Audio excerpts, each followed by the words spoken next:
तो अब ये है हमारा ज्योमेट्री का पार्ट 2। तो इसमें मैं क्या चाह रहा हूँ, पीछे आपने देखा था कि कुछ इस टाइप का चीज़ हमने बनाई थी और इसको हम कह रहे थे एंगल। अगर दो, ये क्या चीज़ है, अगर मैं फिगर के रूप में बात करूँ तो ये दो लाइन से मिलके बन रही है, लेकिन ये ओपन है इस तरफ से, तो ये ओपन फिगर। तो ऐसी फिगर जो सबसे पहली फिगर और क्लोज्ड फिगर बनती हो, कितनी लाइन से मिलके बनती है वो? 3 लाइन से। सबसे पहली जो हमारी क्लोज फिगर है वो 3 लाइन से मिलकर बनती है, और 3 लाइन से मिलकर बनने वाली इस फिगर को हम लोग क्या कहते हैं? ट्रायंगल कहते हैं। ठीक है, अगर मैं ट्रायंगल के टाइप्स की बात करूं तो ट्रायंगल के टाइप्स कितने होते हैं? जो ट्रायंगल के टाइप्स हैं, ट्रायंगल के टाइप्स 3 होते हैं। कौन कौन से? पहले होती है हमारी स्केलन ट्रायंगल, जो हमारे दूसरे नंबर पे होती है वो हमारी आइसोस्केल्स ट्रायंगल, और जो हमारी तीसरे नंबर पे होती है वो हमारी इक्विलेटरल ट्रायंगल। तो अब मैं स्केलर ट्रायंगल के बारे में बात करूँ कि स्केलर ट्रायंगल क्या होती है? एक ऐसी ट्रायंगल जिसकी तीनों साइड्स ही अलग अलग हों। जैसे मैंने एक ट्रायंगल बना दी है, ठीक है, ये साइड मेरी 5 है, ये साइड मेरी 6 है, तो ये साइड मैंने क्या मान ली, मेरी 7 है। इस टाइप से कोई भी ट्रायंगल जिसकी तीनों साइड्स इक्वल ना हो, तो इस ट्रायंगल को क्या कहा जाता है? Scalene triangle. आइसोस्केल्स ट्रायंगल कौन सी होती हैं? ऐसी ट्रायंगल जिसकी दो साइड बराबर हो। जैसे ये मैंने मान लिया 3 और ये मैंने मान ली 3, तो ये मैंने कितनी मान ली? 5। तो एक ऐसी ट्रायंगल जो किस टाइप्स की हो? जिसकी दो साइड्स इक्वल हो। जिन ट्रायंगल की दो साइड्स इक्वल होती हैं उसे आइसोस्केल्स ट्रायंगल कहा जाता है। और जिन ट्रायंगल की तीनों साइड्स बराबर हों, जैसे मान लो अगर ये 3 है तो ये भी 3 और ये भी 3, ऐसी ट्रायंगल जिसकी तीनों साइड्स बराबर हो उसे इक्विलेटरल ट्रायंगल कहते हैं।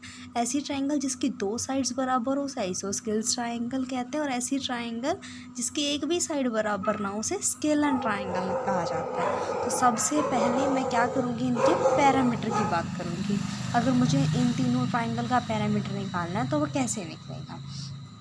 ठीक है, जैसे अगर मैं पैरामीटर निकालूँ किसका? इस ट्रायंगल का अगर मुझे पैरामीटर निकालना है तो कैसे निकलेगा? a प्लस बी प्लस सी, उसकी तीनों साइड्स को ऐड कर दो, और जो पैरामीटर निकालने का फॉर्मूला होगा वो तीनों के लिए बिल्कुल सेम होगा। जो पैरामीटर निकालने का फॉर्मूला होगा वो क्या होगा? वो इसके लिए और इसके लिए, तीनों के लिए बिल्कुल ही सेम है। अब मैं किसकी बात कर रही हूँ? एरिया की। जब मैं एरिया की बात कर रही हूँ तो अगर हमें तीनों ट्रायंगल का एरिया निकालना है तो इन दो ट्रायंगल का जो एरिया निकाला जाता है वो सेम होता है, इसका एरिया निकालने का फॉर्मूला अलग है। अगर मैंने इन दो ट्रायंगल का एरिया निकालना है तो उसका फॉर्मूला हीरोन्स फार्मूला। कहाँ पढ़ा है आपने? 9th क्लास में पढ़ा है। S minus A, S minus B, S minus C. अगर मैं इस ट्रायंगल का मान लो क्या निकालना चाहती हूँ, एरिया निकालना चाहती हूँ, तो फॉर्मूला क्या है? Under root S minus A, S minus B, S minus C. यहाँ मेरा ये एस किसको डिनोट करता है? सेमी पेरीमीटर को। सेमी का मतलब क्या होता है? आधा, और पेरीमीटर क्या है? तीनों साइड्स का सम। तो मान लो मैं इसके अगर एरिया की बात करूँ तो इसका एरिया कैसे निकलेगा? पहले मुझे क्या निकालना पड़ेगा? इसका पेरीमीटर। पेरीमीटर क्या निकलेगा? 3 + 3 6 + 5/2, तो ये हो गया 6 और 5 11/2। तो एक बार के लिए मैंने मान लिया कि ये मेरी साइड क्या है? 4 है। ठीक है, तो 6 और 4 10/2, ताकि हमारी कैलकुलेशन थोड़ी सी आसान हो जाए, एक बार आप लोग समझ जाएं। तो मेरा पेरीमीटर तो आया था, सॉरी मैंने यहाँ सीधा सेमी पेरीमीटर निकाल दिया। क्यों? मैंने साइड्स को सम किया, उसके बाद 2 लगाया। जब भी आप साइड्स का सम कर लो उसके बाद 2 लगाओ तो हमारा क्या हो जाएगा? वो सेमी पेरीमीटर। तो सेमी पेरीमीटर कितना आया? 5। यहाँ जब हम इसका क्या निकालेंगे? एरिया, तो वो एरिया कैसे निकलेगा? Under root 5। यहाँ पे क्या है? 5 माइनस ए मैंने ये साइड मान ली, तो 5 माइनस 3। नेक्स्ट में बी भी क्या है? 3, तो यहाँ 5 माइनस 3। एस माइनस सी क्या होगी? 4, तो 5 माइनस 4। आप इसको रूट लगा के रखिए। 5 माइनस 3 2, 5 माइनस 3 2, 5 4 1। तो ये हमारा क्या हो गया? रूट ये भी आधा ये भी आधा, तो ये पूरा होके क्या आ जाएगा बाहर, आधा आधा एक, तो ये बाहर आ गया, ये √5। ये हमारा क्या निकला है एरिया, किसका, इस ट्राइंगल का एरिया निकला है। अगर मैं आपसे इस ट्राइंगल के एरिया की बात करूँ तो इस ट्राइंगल के एरिया का फॉर्मूला होता है √3/4a²। इसका एरिया निकालने का तरीका क्या है, √3/4a²।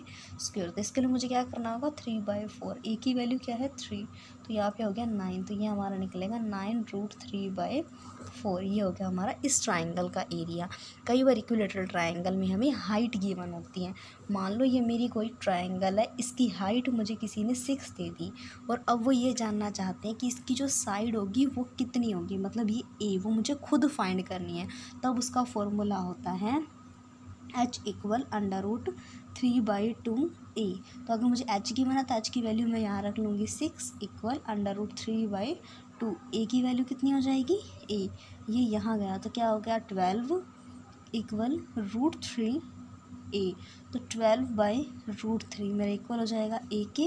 कभी भी हम जो हमारे रूट वाली टर्म होते हैं उसे नीचे अकेला नहीं छोड़ते, तो रैशनलाइज करते हैं। मैंने इसको रैशनलाइज किया √3/√3, तो ये क्या हो गया 12√3/3, 4√3। ये मेरी क्या निकल आई साइड।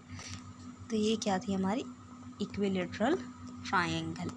ठीक है, इसके अलावा ट्राइंगल में जो है एक सम इस तरीके से भी आ सकता है कि ये तीसरे पॉइंट जो मैं आपको बता रही हूँ कि ये मेरी कोई ट्राइंगल है। ठीक है, इस ट्राइंगल में किसी ने मुझे ये साइड दे दी 5, ये साइड दे दी 7, वो मेरे से पूछना चाहता है कि ये साइड बताओ कितनी हो सकती है। तो इसके लिए हमारे पास एक फॉर्मूला और मेन है। ये तो हो सकता है आपने पहले पढ़े हों, ये शायद इन्फॉर्मेशन आपके लिए न्यू है, तो ध्यान से सुनिए। जो हमारी ये तीसरी साइड होगी ना, उसका निकालने का तरीका ये होगा कि मैं तीसरी साइड को क्या मान रही हूँ c, तो वो c हमेशा बीच में लाई करती है किसके, a - b लेस देन, और यहाँ से लेस देन होगा a + b। a में first side, b second side को डिनोट कर लूँ, a - b। a मैंने ये मान लिया 7 में से 5 गया 2 less than c less than 12। तो जो मेरी c की वैल्यू होगी वो 2 और 12 के बीच में। अगर आपको ऑप्शंस में से सेलेक्ट करना हो तो आप इस अकॉर्डिंग, मान लो ये सीधा दे रखा है तो ठीक है, अगर नहीं दे रखा तो इसी के अकॉर्डिंग आप अपने ऑप्शंस को एलिमिनेट करेंगे। अच्छा लगा है तो कमेंट में राधे राधे ज़रूर कहिए।